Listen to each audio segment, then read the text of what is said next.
We'll call the finance committee meeting to order. Clerk, please take the roll. Mr. Bale. Here. Mr. Copeland. Here. Mr. Drexel. Here. Mr. Horton. Here. Mr. Showerman. Here. Mr. Scatella. Here. Mr. Vinarski. Here. Okay, let's jump into the agenda. Ordinance number 41, second 2025 planning fund. Budget supplemental appropriation of $601,000 for active greenways grant distribution. Previous first read 9-9 and table 923.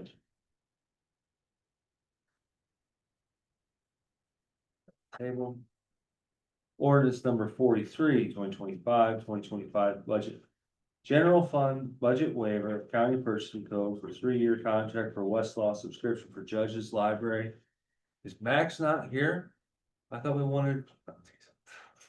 Okay. I'm teasing. What? I'm teasing. Number 3. 2025 general fund budget supplemental appropriation of $75,000 for release and transfer of restricted Act 152 demolition funds to the 2025 planning fund. So you and Jeremy are here to speak to that. Yes, we're here to speak to this. Thank you, council. The Act 152 is a demolition fund. It is run through the county planning department.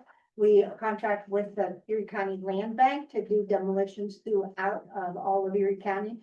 And we had budgeted $165,000 in that fund in 2025. They are intending to demolish approximately 8 more properties through the end of this year. So we wanted to do a supplemental appropriation from the restricted fund balance to bring in 75 grand to enable them to be able to complete those demolitions through the end of this year.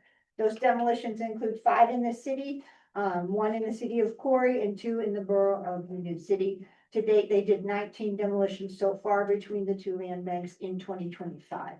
So we seem to kind of ebb and flow with how many they can get done, how many properties they can take, and how many they can demolish each year. So we budget what we get from the recorder of deeds. We use that as our baseline number, and the budget is revenue and then pass through for this purpose every year. So we always come to you when we exceed that number to take from the restricted fund.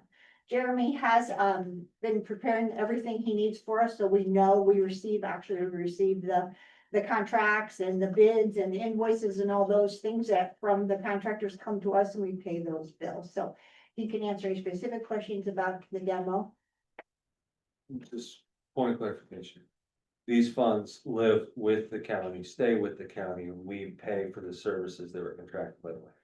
We pay, yes, we pay the contractor. We do not pay the land bank, we Right. pay the contractor. Understood. That's just one point of clarification. There have been a couple of occasions where the land bank has inadvertently forgotten and paid the contractor and then come to us for reimbursement. That is not a protocol that we want to do, but it has happened a couple of times, and we've said, okay, produce all the invoices, your copy of your paid receipt, things like that, and we will reimburse, but that's not the design program. Any other clarification? I mean, the money that we're asking to transfer is for 7 demolitions that are already under contract. We're hoping to get the work done before snow flies and reimburse those contracts. How does the coordination with the city land bank work? Are you?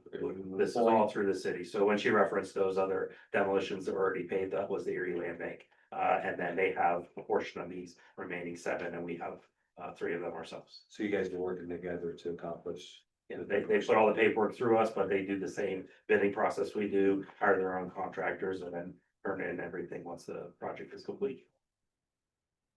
Any other questions? Thank you. Moving forward with that. Number 4, 2025 planning fund budget supplemental. Oh, no. Okay, these 5. are companion things. 5, ordinance, stopping payments made in excess of budget appropriations. This is a product of me.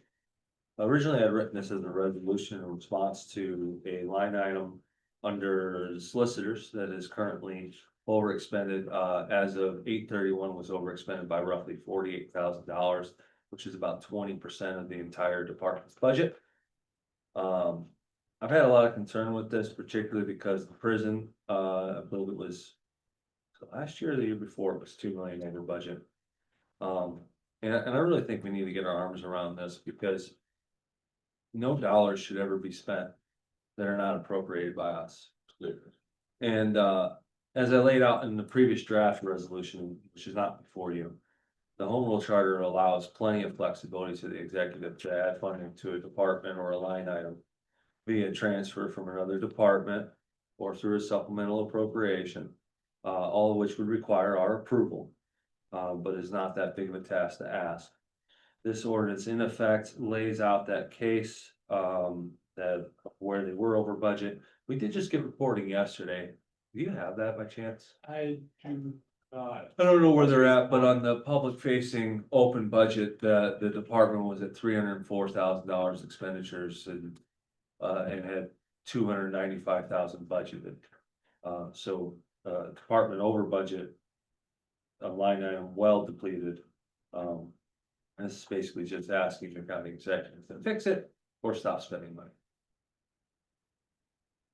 Yes, Are we gonna go by line item or by department?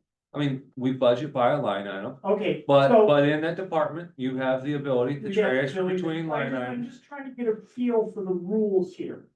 So if there's a department. I don't know, pull up your budget book, what's the first department or calling, maybe we look at like last year's or this year's, and we find that maybe. That department was over budget, we shouldn't pay those bills then? I the think line that, item? no, I think that anywhere in the budget Okay, with equality okay. and no, right, the law doesn't give us the leeway. To say whether or not that's in our rights, but if we see a line item, particularly one that's well exhausted, well beyond the 10% that they could satisfy by transfers. Because I do remember, talking about the prison, I think it was last year now. Yes. Where I had been talking about winter transfers going to be made. I was told that bulk transfers were going to be made. And I said, when you had $800,000 of transfers in that department against $2 million of over expenditures. Mhm. Where are the rest of the transfers? And very plainly was said, well, we ran out of money. And I've been disturbed. Utterly disturbed. At our reaction to that, to everyone's reaction that like somehow. A department was able to spend almost $2 million more than they were appropriated.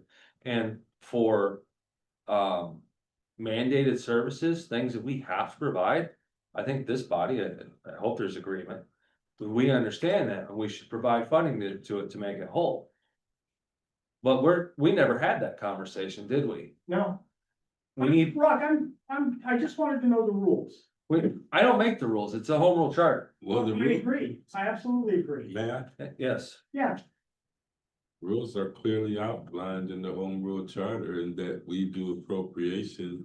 And that we do an annual budget, and if you wanted that supplemental appropriation or to overspend on that budget, that you come back before council. yes. And that's not it's not a new rule. I mean, it's the law. And clearly that hasn't happened.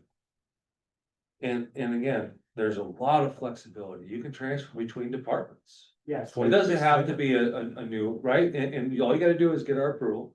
And I don't think any of us are gonna say, no, absolutely not, close the jail, we're not gonna have a jail anymore. We're not gonna have a lawyer for Erie County anymore, of course not. But there's a process that we Yeah, have to go so through. we're a couple months behind in getting that together, because we're trying to figure out what other lawsuits are coming up. What other right to knows are coming up, and hopefully with the election over, this will all stop. We gotta figure out what money we have, what money we need. Just like last year with the elections, if we wanna pull up that department, Colin, please pull that up. We got, You guys were over budget for about 5 months in a row, and we let it go because you had a lot of things going on that we had to try to figure out what you could spend. we So, gotta figure out the rules. Well, and Right. that- Okay, And- we gotta figure out the rules, is what you're saying, and the administration hasn't followed not a single rule. And that's why we're in court for 23, 24, 25 budget, and hopefully in the first week of November, it will all be resolved. But don't come here and gaslight like that, play those type of verbiage games with us, you already know what it is. it was too. Yeah. well, Well, yeah, it's $2 million that you didn't come before council for, that's what it was. That's what it is. to to be clear. Part of the problem is we're not talking about it. I've been saying that And- 3.5 years I've been And here. so when I had pointed this out to you a week prior, we emailed and hoped Yeah, to see yeah. some sort of response and saw none. That's why I moved this up, because that it becomes an issue if we're not talking about it. If there was an issue in the elections office, I was not aware of it at the time. It might have been helpful for you to point it out. You are in charge of finance. You should be reaching out to each of these departments when you observe that they are overexpending. Get to December last year and got it all straightened out. Well, part of the problem is, under the home rule charter, under the finance director's responsibilities, she's supposed to provide this body with an accurate, with an exact account, not an estimate, with an exact account of what the county's finances are, what's encumbered, what's unencumbered. And that doesn't happen. And I just got up off of it. I used to come here and say it at every meeting, but it still doesn't happen. And if it did happen, we wouldn't be having this particular conversation. And to Andre's point, we do not receive any reporting from any county user 200 departments. We only get user 100 in our reports. I get none of the MHID, OCY, it's domestic in there, I think it is. So that is a significant, we only get financial reporting on roughly a quarter of the budget. So we should probably get that Yes, fixed. absolutely. Any concerns or questions about that? Not meaning we can't tankers, but we need to get a little bit better at making sure that we're staying in budget or take the steps that are required of us to fund the development. Good rule of That's it. thumb is if That's it's it, not in Dan. the budget, quit doing all these doggone supplemental appropriations. Which one? things Thank you, like buddy. that. Be nice to see a transfer. That would be my preference. Sure you got unspent money in other areas. Yes. Ross, you're gonna get it, absolutely. Number 6, a resolution of the County of Erie, Commonwealth of Pennsylvania authorizing the submission of an application to Pennsylvania Department of Community and Economic Development for funding through the Community Development Block Grant Program as authorized, blah, blah, blah. Go ahead. Thank you, council. This is an annual application that Erie County makes on behalf of 6 communities and the county of Erie to bring in community development block grant dollars to help low to moderate income populations with doing community projects. My colleague Tony Cunningham is here. He is our community development block grant administrator. He does have a handout for you. Sure. And he can tell you about what our plans for this application round. The application is due on Halloween. And we have the dollar amount. We've already had a meeting with our planning commission to determine how the funds would be spent, and we can provide that to you. Almost 900, very close to 900. Just under 900,000. Tony did, Sure, yep. convince there was 2 communities that were considered entitlement communities that did not take their CDBG dollars. That was Conneaut Township and Washington Township. Tony was able to convince Conneaut Township to take advantage of those dollars to do housing rehabs in their community last year. So this is their first year of actually spending money in their community.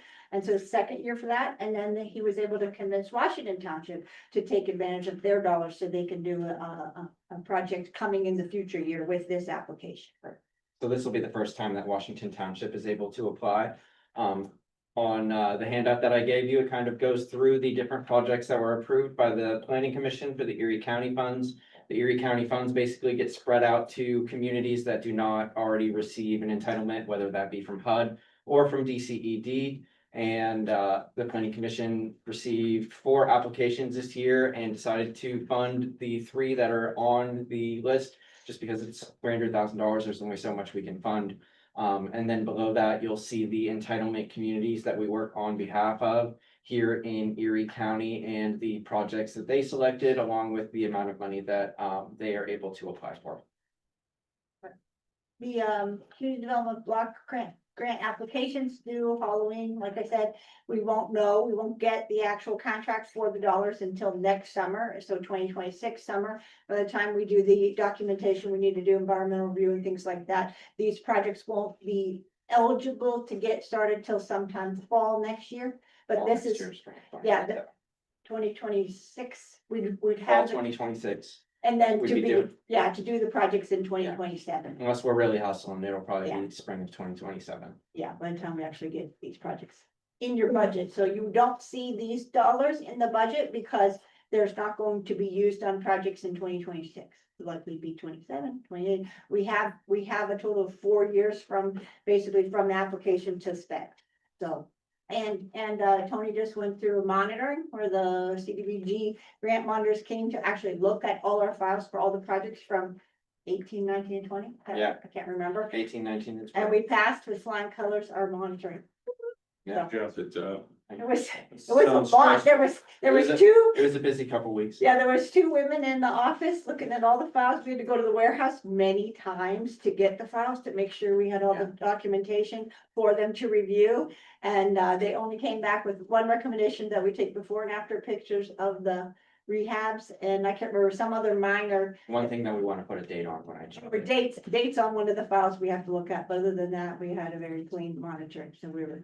And they're excited to come back next year. Yeah, they do, we do have, because we have 6 So are OVOs. you. Yeah. Yeah, we're not so excited about it, but because we have now 6 OVOs on behalf of communities, we have 6. That drives more monitoring. The more OVOs you have, the more often they come to see how you're doing. So that means by inviting Conneaut and Washington to take their dollars, we invited more eyes on us, but that's okay, because we always make sure our eyes are dotted and T's are crossed. So they'll be with us every summer looking over our files. So I actually have a lot of questions. All right, shall we sit or stand? Yes, that's it. No, I've been trying to understand CDBG. It seems that it originates at the federal level, gets sent to the states, Yes. and then the states give it to each of the counties or some municipalities directly, like the city of Erie, right? No, So so we- the city of Erie receives their funds directly from HUD and so Right. does Mill Creek. Oh, okay, and thank you for that. Mhm. And, I mean, in previous areas of the budget, we had a section that was Mill Creek that appeared to be passed through. And then there was another part where we seemed to administer the funds on behalf of Mill Creek, is that correct? That's accurate, yeah. And is the next calendar year, we're not gonna do that? No, Well, we're no, going to do that, but those funds are separate from this resolution. So Mill Creek handles their own, they need to pass their own resolution and their own, like planning commission stuff to determine which projects they're going to be doing and how they're going to be funding. What we do is we take a small piece of their funding for me to administer, that project that goes on. So that way all of their i's are dotted and t's are crossed as well. So. You don't have to vote on Mill Creek's application because they're a direct entitlement from HUD.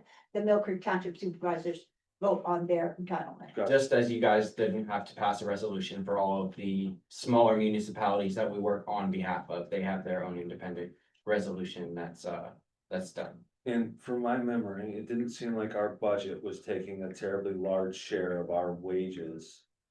Out of CDBG administration, it's a small component. Yeah, we try to keep the percentage we take as low as we can, but we need to support our staff time and CDBG. If you know, the maximum you're allowed to take for admin is 17.9% out of the CDBG program to administer the program. That's the max. We try to keep under that if we can, but CDBG is a lot. It's a very, a lot of technical stuff to administer the program. So of all the programs, there's a lot that goes on with administering that program. So we do that on behalf of the municipalities. We know a lot of them wouldn't have the capacity to run that by themselves. We run it through our office. And I guess where this is going for me is, and I don't get to pay as much attention to other levels of government as I want to, but my understanding was the big beautiful bill eliminated a substantial amount of the CDBG for the future.